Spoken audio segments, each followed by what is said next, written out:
To make a slip knot using the leapfrog method, wrap the yarn around your index finger twice, be sure to wrap it away from you, and then pinch both ends underneath your index finger. Lower your index finger, pull up the back loop over the front loop, and then pull the new back loop over the front loop and off the index finger, and then pull the index finger up so that you can have your knot.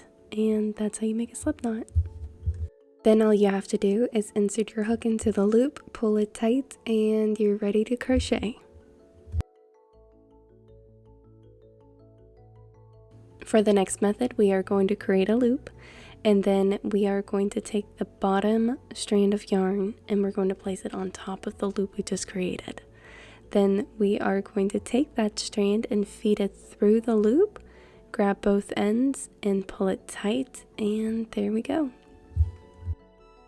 For the third method, we're going to wrap the yarn around our 2 fingers.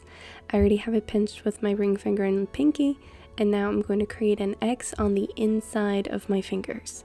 Then I'm going to pinch both ends, flip it over, and I'm going to take my hook underneath the first, over the second, and I'm just going to pull it out and off the fingers, pinch it, and pull it tight.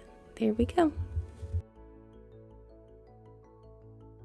Now this last method is how I learned to do it in elementary school, so it comes with a fun little story. The mouse is running away from the cat, and it's running through the gate. Then it runs past 2 houses and up the tower. Then it jumps down in front of the fountain. Then it runs around the fountain, back out through the gate, and then everything shuts down. Using my crochet hook, I'm going to start from the bottom of my thumb, go through that loop, pick up the strand that's coming off the index finger, feed it through the loop, pull it off the thumb, and pull it tight, and now I'm ready to crochet.